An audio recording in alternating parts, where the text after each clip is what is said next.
Бүгінгі тақырып табиғи ресурстардың жіктелуі. Жалпы біз табиғат пен қоғам байланысы өзара күн сайын өсетін және өзгеретін бір тұтас толық жүйе екенін білеміз. Яғни табиғат адамға, адам өз кезегінде табиғатқа әсер етеді және олар бір-бірімен байланысты, өсіп тұратын, өзгеріп тұратын жүйе. Енді табиғи ресурстар деген сұраққа жауап беретін болсақ, табиғи ресурстар дегеніміз не деген сұраққа жауап беретін болсақ, бұл табиғи ресурстар адам қоршаған ортадан алатын, өмір сүруіне және шаруашылығына қолданатын табиғат элементтері. Оларға не жатады? Яғни олар минералдық ресурстар, яғни әртүрлі пайдалы қазбалар, су ресурстары, яғни құрлықтағы су, жер қоры, биологиялық ресурстар, яғни жердің биомассасы, дүниежүзілік мұхит ресурстары, климаттық ресурстар, яғни жел, жылу, күн сәулесі, ылғал, жарық, ғарыштық ресурстар, яғни күн радиациясы, және рекреациялық ресурстар, демалу және туризм ресурсы. Міне осылардың барлығы табиғат ресурстары болып табылады. Енді тікелей табиғи ресурстардың классификациясына келетін болсақ, мысалға су мен ауа өмір сүру үшін маңызды ресурстар. Жанатын пайдалы қазбалар мен металдар өнеркәсіптік өндіріс үшін қажет. Жер ауыл шаруашылығы үшін қолданылады.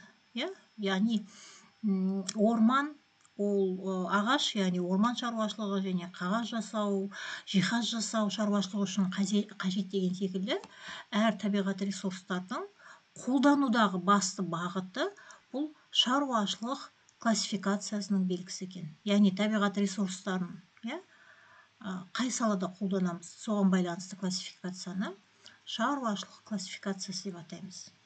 Сонымен қатар табиғи классификация деген бар. Мысалы, сіздердің алдарыңызда тұрған литосфера, гидросфера, атмосфера, биосфера бұл табиғи ресурстар табиғи классификацияға жатады. Тағы бір классификацияның түрі табиғат ресурстарын.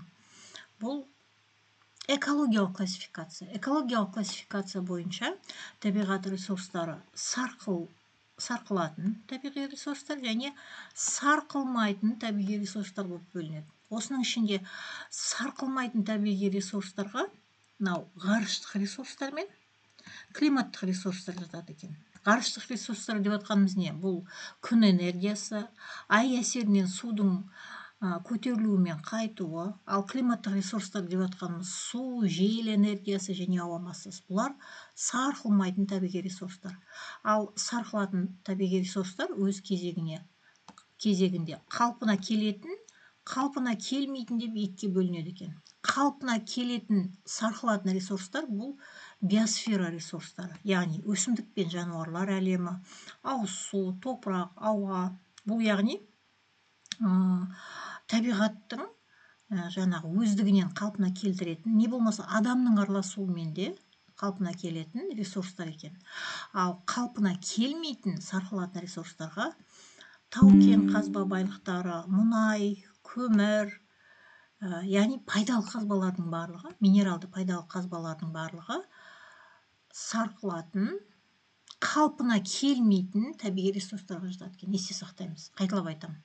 Барлық пайдалы қазбалар, тау-кен қазба байлықтары, минералды пайдалы қазбалар, мұнайымыз бар, көміріміз бар, қалпына келмейтін, сарқылатын табиғи ресурстарға жатады екен.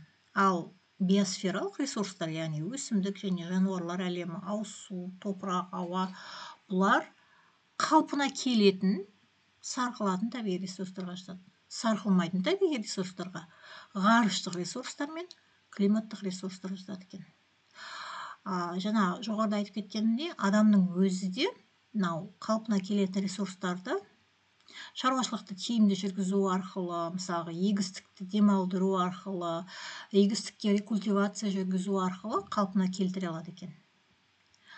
Ғалымдардың айтуынша, Қазақстанның мұнай ресурстары бүгінгі пайдалану қарқынымен жалғаса беретін болса, 2061 жылға дейін ғана қамтамасыз етуге жету мүмкін.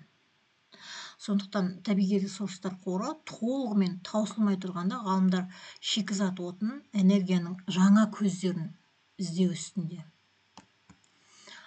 Енді табиғи ресурстардың мөлшері мен олардың қолдану өлшемі арасындағы қатынасты ресурспен қамтамасыз етілу деп атайды, есте сақтаймыз. Табиғи ресурстың мөлшері мен оларды қолдану өлшемі арасындағы қатынас ресурспен қамтамасыз етілу деп аталады. Енді біз Қазақстанды алып қарайтын болсақ, Қазақстан пайдалы қазбаларға өте бай мемлекет. Мысалы, Қазақстанда уран қорының 4/1 бөлігі шоғырланған, хромның 7/1 бөлігі, қорғасын мен мырыштың 10/1 бөлігі шоғырланған бүкіл әлемдік қордың. Ал отынның, қара және түсті металдың тау-кен химиясы шикізаты бойынша Қазақстан әлемдік елдердің ішінде бірінші 10-ға кіреді екен. Алайда ауыз суды алатын болсақ, ауыз сумен қамтамасыз ету жағынан Қазақстан өкінішке орай өте төменгі орынды алады, және де бұл Қазақстанның алдында тұрған үлкен проблемалардың бірі. Яғни Қазақстанда ауыз су тапшы, және де ол болашақтың еншісіндегі ең ауыр проблема болуы мүмкін. Адамзаттың жалпы табиғи ресурстармен қамтамасыз етілуі және олардың тиімді және ұтымды пайдалануы дүниежүзі бойынша негізгі өзекті мәселелердің бірі болып табылады.